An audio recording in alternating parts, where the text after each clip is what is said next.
eu me chamo Túlio e vou explicar o que é e como funciona a espectroscopia de emissão óptica por plasma acoplado indutivamente. Uma introdução breve. O ICP-OES é uma das ferramentas analíticas mais poderosas e populares para a determinação de vestígios de elementos em uma infinidade de tipos de amostras. A técnica é baseada na emissão espontânea de fótons a partir de átomos e íons que foram excitados em uma descarga de radiofrequência. As amostras de líquido e gás podem ser injetadas diretamente no instrumento, enquanto as amostras sólidas geralmente requerem extração ou digestão ácida, para que os analíticos estejam presentes em uma solução. A solução da amostra é convertida em aerosol e é direcionada para o canal central do plasma. Na sua essência, o plasma indutivamente acoplado, que é o ICP, sustenta uma temperatura de aproximadamente 10.000 Kelvin, de modo que o aerosol é rapidamente vaporizado. Os elementos analíticos são liberados como átomos livres no estado gasoso. Excitação colisional adicionado no plasma transmite energia adicional aos átomos, promovendo-os para estados excitados. Muitas vezes, essa energia suficiente está disponível para converter os átomos em íons e, subsequentemente, promover os íons em estados excitados. As espécies de estados atômicos e iônicos excitados podem, então, relaxar no estado fundamental através da emissão de um fóton. Esses fótons possuem energia características que são determinadas pela estrutura do nível de energia quantizada para cada tipo de átomo ou íon. Assim, o comprimento de onda dos fótons pode ser usado para identificar os elementos dos quais eles se originaram. O número total de fótons é diretamente proporcional à concentração de elementos de origem na amostra. Um pouco da teoria fala sobre a operação dela. Como mostrado na figura 1, a chamada tocha ICP é geralmente um conjunto de 3 tubos concêntricos de sílica fundida. Estes são frequentemente chamados de tubos de gás externos, intermediários e internos. O diâmetro do tubo externo varia de 9 a 27 milímetros. Uma bobina de cobre de 2 ou 3 voltas refrigerada a água, chamada bobina de carga, envolve a extremidade da tocha e é conectada a um gerador de radiofrequência.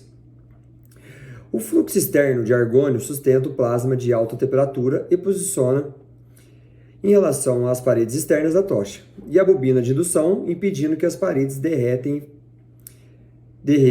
e facilitando a observação dos sinais de emissão. Sob essas condições, o plasma tem uma fórmula anular. O aerosol de amostra transportado pelo fluxo interno de argônio entra no canal central da tocha e ajuda a manter a forma do plasma.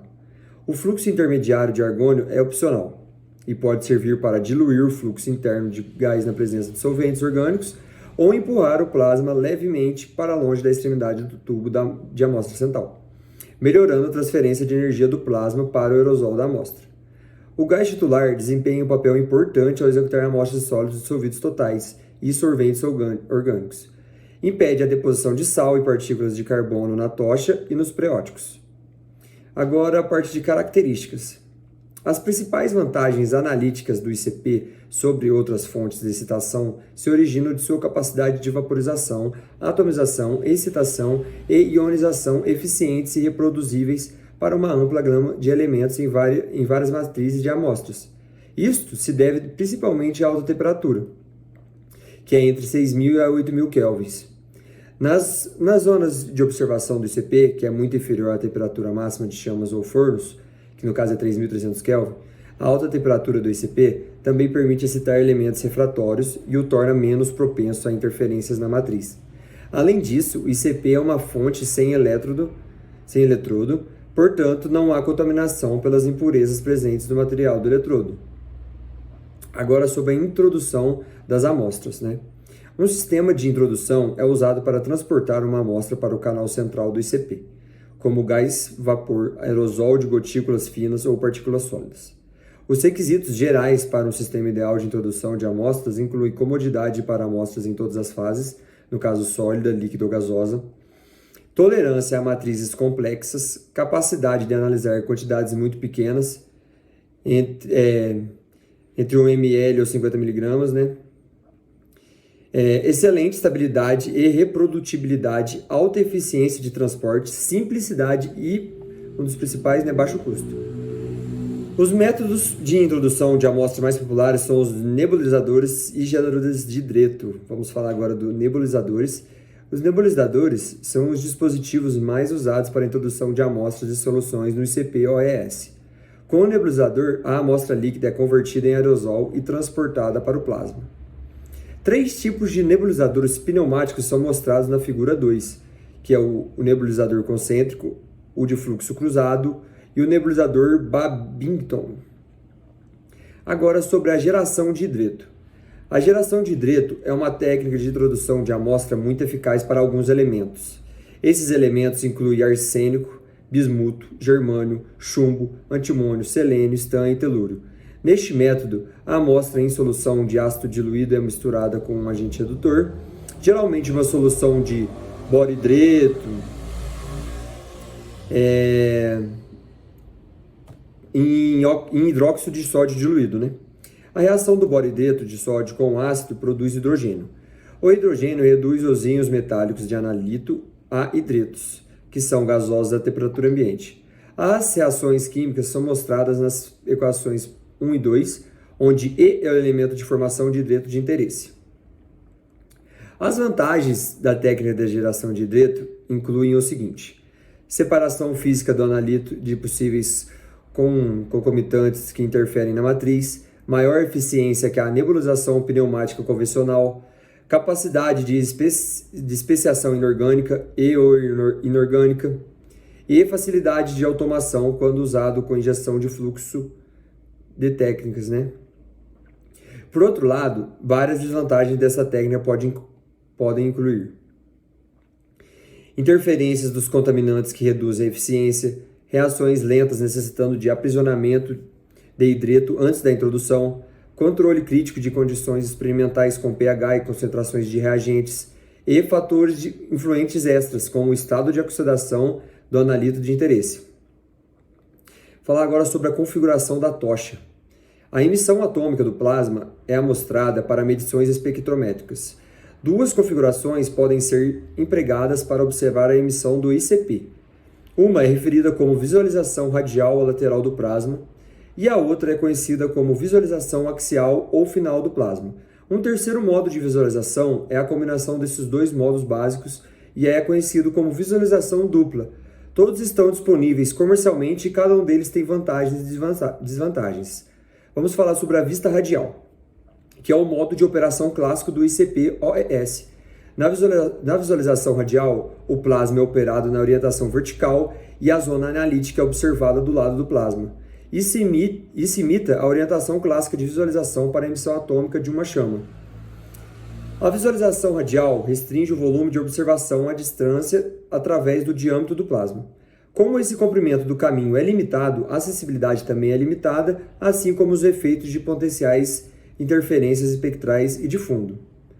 A orientação de vista radial permite melhor linearidade e determinações menos ruidosas que a orientação da vista axial, o que resulta em uma precisão analítica aprimorada.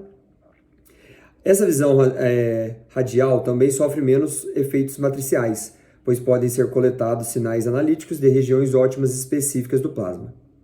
Agora, a vista axial. Com a vista axial, o sinal de emissão é observado a partir do final do plasma, geralmente na posição horizontal. As desvantagens da vista axial incluem o aumento do potencial de interferência espectral e interferências induzidas pela matriz. Além disso, os efeitos de autoabsorção podem ser bastante graves porque as observações são feitas através de pluma de cauda muito mais fria do plasma. Esses efeitos podem ser significativamente reduzidos pelo uso de um gás de cisalhamento ou de uma interface ótica de um cone resfriado apropriada, que desloca a pluma de cauda do caminho óptico, reduzindo assim a autoabsorção. No entanto, ambas as estratégias apresentam desvantagens associadas ao consumo adicional de gás ou à capacidade reduzida de manipular amostras com grande quantidade de sólidos solvidos ou suspensos. Por outro lado, temos interferências espectrais que podem ser corrigidas ou minimizadas, melhorando a resolução espectral, usando uma linha analítica alternativa com menos ou nenhuma interferência, ou aplicando um fator de correção de interelemento. Agora vamos falar sobre a vista dupla. Nos casos de matrizes de amostras muito complicadas, com uma ampla faixa de concentrações elementares, a vista axial pode ser inadequada. Vários instrumentos comerciais combinam as configurações de vista axial e radial em uma única unidade. conhecido como vista dupla. Esse sistema de visualização dupla permite ao usuário otimizar a configuração apropriada para o tipo de amostra sem a despesa de dois sistemas ICP-OES separados. Os instrumentos de visão dupla são geralmente construídos para serem otimizados axial ou radialmente, com a outra orientação da visão de plasma trabalhando em uma condição de comprometimento. Em qualquer caso, são necessárias superfícies reflexivas ou periscópios para permitir a coleta de sinais nas duas orientações da vista.